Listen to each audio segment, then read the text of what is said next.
శ్రీమాత్రే నమ. జయ గురు దత్తాత్రేయ నమ. ఈ వీడియోలో మనం వృశ్చిక రాశి వారికి జూన్ 7వ తారీఖు నుంచి 13వ తారీఖు మధ్యలో జరగబోయే వారఫలాలు పరిశీలించినప్పుడు ప్రధానంగా కుజుడు 6వ స్థాన సంచారం. ఇది శత్రువులపై విజయాన్ని తీసుకొస్తుంది. ఎవరైతే స్థిరాస్తి వ్యాపారంలో ఉంటారో లేదా క్రీడా రంగంలో ఉంటారో లేదా పోలీస్ డిపార్ట్మెంటు, ఎక్సైజ్ డిపార్ట్మెంటు మొదలగు వృత్తుల్లో ఉన్న వాళ్ళకి సంపూర్ణ విజయం అన్నది రావడం జరుగుతుంది.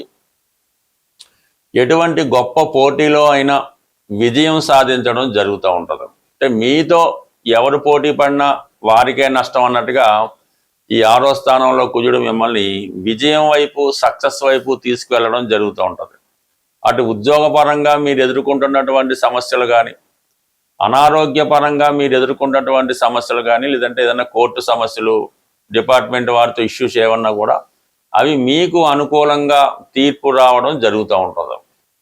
ఇక శని భగవానుడు 5వ స్థాన సంచారం వల్ల కొంతవరకు ఏదైనా ఒక నిర్ణయం తీసుకునేటప్పుడు చాలా జాగ్రత్తగా ఆలోచించవలసి ఉంటుంది.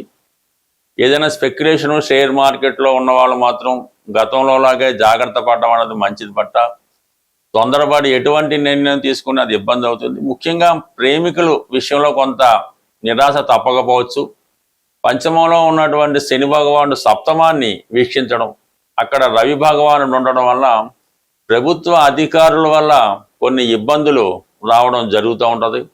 వివాహ ప్రయత్నాలు లాంటివి వాయిదా పడే అవకాశం ఉంది. సో ఏదైనా ఈ వృశ్చిక రాశి వారికి పంచమ స్థానంలో శని ఉన్నంత వరకు అది వివాహ విషయంలో వివాహ ప్రయత్నాలు ఆలస్యం అవుతుంటాయి.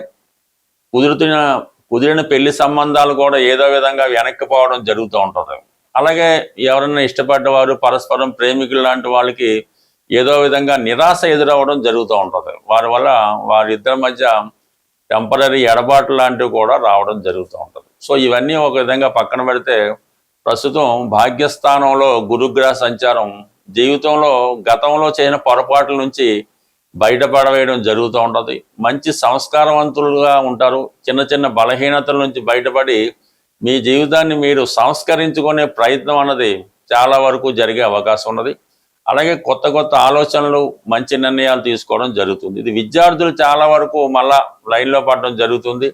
వాళ్ళు గతంలో ఉన్నటువంటి ఫెయిల్యూర్ నుంచి బయటపడి మళ్ళా విద్యలో అభివృద్ధి సాధించడం జరుగుతూ ఉంటుంది.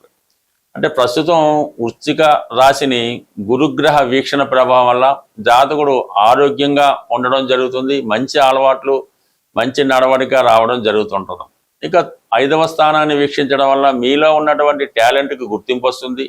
అలాగే పిల్లల విషయంలో మీరు ఇంతవరకు ఎదుర్కొన్నటువంటి ఆందోళన కొంతవరకు తగ్గుతుంది. అంటే వాళ్ళ విద్య విషయంలో కానీ, వారి పెళ్ళిళ్ళ విషయంలో కానీ, వారి భవిష్యత్తు కోసం మీరు ఏదైతే ప్రస్తుతం విచారంతో, బాధతో ఉన్నారో కొంత పరిష్కారం, ఒక మార్గం కనబడుతుంటుంది. అలాగే పిల్లల అభివృద్ధి మీకు కొంత అనుకూలత ఏర్పడుతూ ఉంటుంది. అలాగే చాలా వరకు ఈ వృశ్చిక రాశి వారికి సంతానం డిలే అవుతుంది జరుగుతుంది. ఈ మధ్యకాలంలో ఈ పంచమ స్థానంలో శని సంచారం, 4లో రాహు, ఈ 2 గ్రహాల ప్రభావం వల్ల ఏమవుతుందంటే ఈ పిల్లల విషయంలో డిలే అవుతుంది. అటువంటి వారు సంతానం కొరకు, అంటే కొత్తగా వివాహం జరిగిన దంపతులు సుమారుగా పెళ్ళై ఒక 6-7 సంవత్సరాలు అయినా కూడా సంతానం ఎవరికైతే కలగడం లేదో వారు ఈ సమయంలో సంతానం కొరకు చేసే ప్రయత్నాలు చాలా వరకు సక్సెస్ అయ్యే అవకాశం ఉంది. సహజంగా వృశ్చిక రాశి వారు ఈ పిల్లల విషయంలో ఎప్పుడు ఏదో ఆందోళన ఉండడం జరుగుతుంటుంది. కాబట్టి వీళ్ళు నిరంతరం సుబ్రహ్మణ్య స్వామిని పూజించుకోవడం వల్ల వృశ్చిక రాశి వారికి సంతాన పరంగా ఎదురైన సమస్యల నుంచి చాలా వరకు బయటపడడం జరుగుతుంది.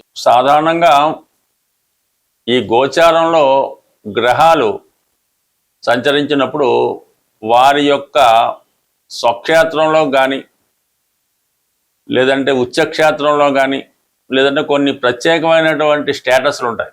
ఉదాహరణకి దశమ స్థానంలోకి రవి, కుజులు వచ్చినప్పుడు దిగ్బలం పొందుతూ ఉంటారు. సో ఈ విధంగా ప్రస్తుతం ఈ వారంలో కుజుడు స్వక్షేత్రగతుడై ఉండడం, బుధుడు స్వక్షేత్రంలో ఉండడం, అలాగే గురువు ఉచ్చస్థితిలో ఉండడం, ఈ ప్రధాన గ్రహాలు, అంటే ఈ బుధుడు స్వక్షేత్రంలో ఉండడం వల్ల వ్యాపార పరంగా, వ్యాపార వర్గంలో ఉన్న వాళ్ళకి, విద్యార్థులకి చాలా అనుకూలత, ఇంప్రూవ్మెంట్ రావడం జరుగుతుంటుంది. ఇక కుజుడి యొక్క బలం వల్ల సాధారణంగా కుజుడు జాతకంలో బలం ఉండడం వల్ల అది వ్యాపారం, స్థిరాస్తి వ్యాపారం కానీ, ఉద్యోగపరంగా ధైర్యంతో కూడుకున్నటువంటి వృత్తులు, ఈ యూనిఫారం వేసుకొని బాధ్యతాయుతంగా మెలిగేవారు, అలాగే డాక్టర్లు, ఇటువంటి వృత్తుల్లో ఉన్న వాళ్ళకి ఈ కుజుడు అనుకూలించడం జరుగుతూ ఉంది. గురు బలం ఉంటే ఇంకా గురువు ధనకారకుడు కాబట్టి విశేషంగా ధనం ఎక్కువగా రొటేషన్ పెరుగుతూ ఉంటుంది.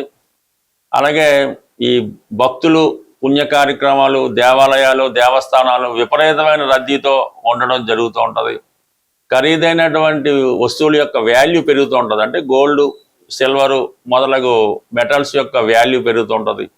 ఈ దేవతా విగ్రహాలకి వాల్యూ పెరుగుతూ ఉంటుంది. విద్యా సంస్థలు చాలా గొప్పగా రాణించడం జరుగుతూ ఉంటుంది. సో ఈ విధంగా ఈ 3 గ్రహాలు రాబోయే రోజుల్లో మంచి మనీ రొటేషన్ అయి ఆటోమేటిక్గా కొంత ప్రతి వాళ్ళు కూడా ఏదో ఒక వృత్తి లాంటిది ఏర్పడడం జరుగుతుంది. ఈ సమయంలో ఏదైనా పరిహారం అంటే ఎవరైతే భూమికి సంబంధించిన విషయాల్లో ఉంటారో వాళ్ళు హనుమాన్ పూజించుకోవడం, హనుమాన్ చాలీసా పారాయణ చేయడం, అలాగే మంగళవారం రోజు ఆంజనేయ స్వామి వారికి ఏదైనా తమలపాకులతో కానీ సింధూరంతో కానీ పూజించడం వల్ల వ్యక్తిగతంగా జీవితంలో పైకి రావాలనుకున్న వాళ్ళు రాణించడం జరుగుతూ ఉంటుంది. ఇంకా వ్యాపార పరంగా అభివృద్ధి చెందామనుకున్న వాళ్ళకి బుధుడు, సో ఈ బుధుడు మరి ఆకుపచ్చ రంగుకు ప్రాధాన్యత ఇస్తుంటాడు కాబట్టి ఈ బుధవారం రోజు వెంకటేశ్వర స్వామి టెంపుల్లో కానీ, విఘ్నేశ్వర టెంపుల్లో కానీ, వెంకటేశ్వర స్వామికి అయితే తులసి దళాలతో అర్చించి విష్ణు సహస్రనామ పారాయణ చదవడం వల్ల అది కళ్యాణం కాని వారికి, వివాహం కాని వారికి జరుగుతూ ఉంటుంది. ఇంకా విద్యా విషయాల్లో, వ్యాపార విషయాల్లో గణపతికి బుధవారం రోజు గరికతో అర్చన చేసి అటుకులు నైవేద్యంగా పెట్టడం వల్ల విద్యార్థులు విపరీతంగా రాణించగలుగుతారు. వ్యాపార పరంగా కూడా బాగుంటుంది అన్నమాట.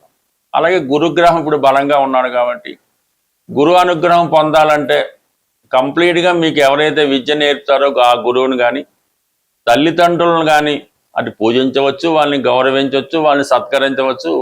వారికి ఏ ఇబ్బంది లేకుండా తీర్చగలిగే స్తోమత ఉన్న వాళ్ళు తీర్చవచ్చు, లేనివారు వారికి కనీసం గురువారం రోజైనా వాళ్ళ అవసరాలకి ఏదో విధంగా సర్వీస్ చేయడం వల్ల, అలాగే ప్రధానంగా ఈ గురువు యొక్క సంకల్పం పొందాలంటే దక్షిణామూర్తి ఒకటి ఆలోచన. అంటే ఏదైనా ఒక్కొక్క గ్రహానికి ఒక్కొక్క దైవం, అలాగే వీళ్ళని పూజించడం వల్ల మన సమస్యలకి శాశ్వతంగా పరిష్కారం ఉంది. అంటే గోచారంలో చెప్పిన ఫలితాలు జరగాలంటే అది మీ జన్మ జాతకంలో కూడా ఆ ఫలితం ఉంటేనే గోచార ఫలితం మీకు ఇవ్వగలుగుతుంది. మీ జాతకంలో, జన్మ జాతకంలో లేని ఫలితం ఈ గోచారంలో వచ్చే గ్రహాలు మీకు ఇవ్వలేకపోతుంటాయి. అంటే ఈ గోచార ఫలితం ఏంటంటే మీ జాతకంలో ఉన్న ఫలితాలను అందించడమే, అది మంచి కానీ చెడు కానీ.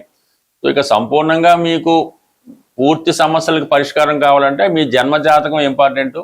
దాని ప్రకారం ఎవరైనా జ్యోతిష్కులను చూపించి తగువేదండి పరిహారం, అంటే మీకు మీరు చేసుకునే పరిహారం మాత్రమే ఈ కలియుగంలో వర్కౌట్ అవుతుంది తప్ప మీ తరపున ఇంకెవరు పరిహారం చేసినా అది 100కి 100 రూపాయలు ఉపయోగం అయితే ఉండదు.